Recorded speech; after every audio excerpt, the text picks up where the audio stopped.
Congolese refugee leaders in regional Australia say their communities are being isolated due to limited public transport and difficulties in getting a licence. Now, two community leaders are launching an in-language driver's education program to help other refugees call regional Australia home. At first sight, it's just a hatchback with a few dents and scratches along the bumper, but this car carries the dreams of a better life for hundreds of Congolese refugees living along the Victorian-New South Wales border. We change only the country, but we're not changing the future.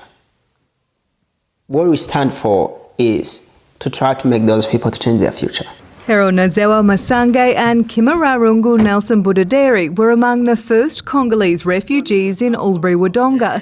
They say asylum brings hope for self-determination, but many regional refugees are being denied opportunities without a driver's licence. It's more than an ID in Australia. It's not easy.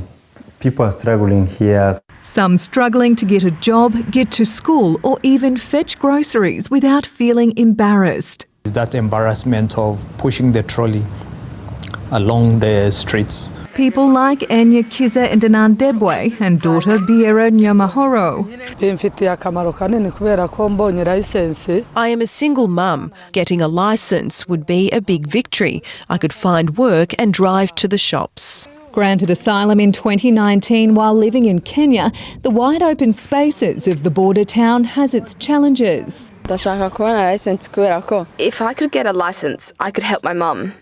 And when I finish school, I could get a job. There are train stations at Albury and Wodonga, but there's no rail service to the outer suburbs, no trams and a limited bus network. If you live in one town and you've got a job prospect in the other, you've got to be able to drive there. The Murray Valley Sanctuary Refugee Group has subsidised the cost of driving lessons, but they say language remains an obstacle. Often the translator is one of the children in the family and they don't know how to drive either.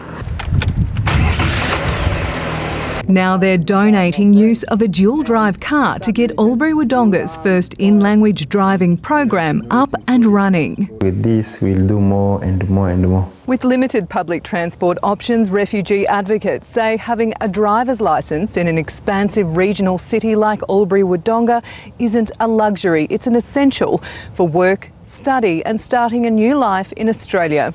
Being able to drive means more than just having a driver's license. To other people, it means being able to live with dignity. Masange says when he fled violence in the Democratic Republic of Congo 13 years ago, he lost all hope.